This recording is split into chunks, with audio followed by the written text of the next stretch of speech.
Australia was once sold to the world and to its own people as the perfect life country. High wages, endless sunshine, political stability, clean cities, safety, opportunity. A place where hard work paid off and the middle class could build a comfortable future. For decades, that story felt true. Today, more Australians are packing up and leaving, not for adventure, not temporarily, but for the long term. It is about people selling homes, changing tax residency, and rebuilding their lives elsewhere. And the shift is subtle enough that many still don't see it until they look at the pressures building beneath the surface. To understand why Australians are leaving, you have to start with cost of living, because that is where the pressure becomes impossible to ignore. Australia is one of the wealthiest countries in the world, with a GDP of roughly $1.7 trillion, according to the World Bank, and among the highest average incomes in the OECD. But income only matters relative to expenses, and that balance has deteriorated sharply. Housing is the breaking point. According to the Australian Bureau of Statistics and CoreLogic, the national median home price crossed $900,000 Australian dollars in 2023, with Sydney and Melbourne far beyond that. In Sydney, median house prices have hovered near 1.3 million Australian dollars, while wages have grown far more slowly. For younger Australians and even middle-aged professionals, home ownership has shifted from a milestone to a distant hope. Renters face the same squeeze. Official data shows that rents rose at their fastest pace in decades between 2022 and 2024, while vacancy rates in major cities fell to historic lows.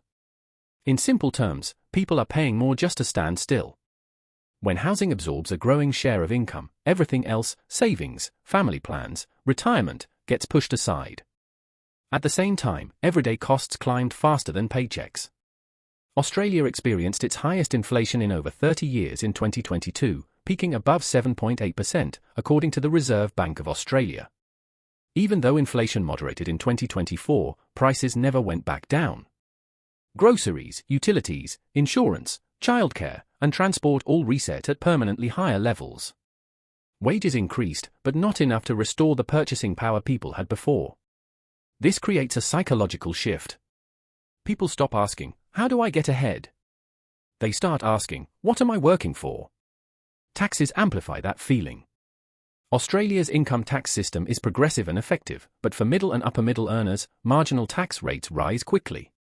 Combined with compulsory superannuation contributions, housing costs, and consumption taxes, many Australians feel they are working harder for diminishing returns, especially when services feel stretched. And that brings us to infrastructure. Australia's population has grown rapidly, driven by strong immigration.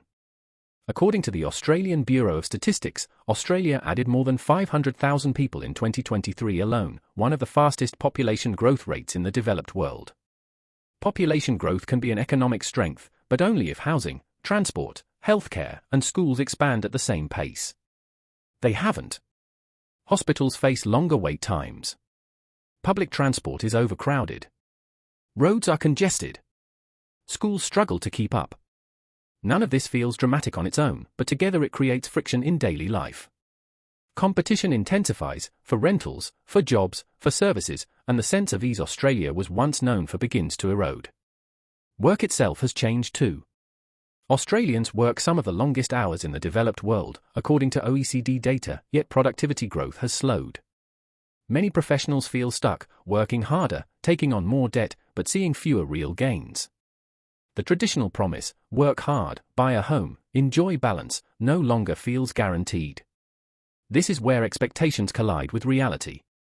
Australia still offers safety, beauty, and opportunity. But when the cost of maintaining that life becomes overwhelming, people start looking for alternatives, especially in a world where work is no longer tied to one place. So where are Australians going? New Zealand attracts those seeking a familiar culture with slightly lower housing pressure and a slower pace of life. Southeast Asia, especially Thailand, Malaysia, and Indonesia, attracts remote workers and retirees with dramatically lower living costs and accessible healthcare. Europe draws Australians with ancestral ties, offering mobility, culture, and in some cases stronger social infrastructure. This is not about abandoning Australia. It is about recalibrating life. The people leaving are not the desperate.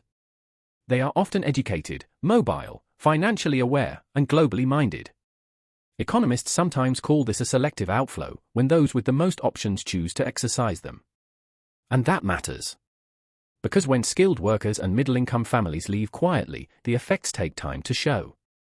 Productivity growth weakens. The tax base narrows. Housing inequality deepens. The very pressures that pushed people out become harder to fix. Australia is not in crisis. But it is at an inflection point. If housing supply expands meaningfully, if infrastructure catches up with population growth, and if productivity improves, much of this pressure could ease. People don't leave wealthy countries because they lack ambition. They leave when the future feels more expensive than the present. And when that happens at scale, it is not a trend, it is a warning. That's all for today. If you enjoyed the video, please subscribe to World Economy.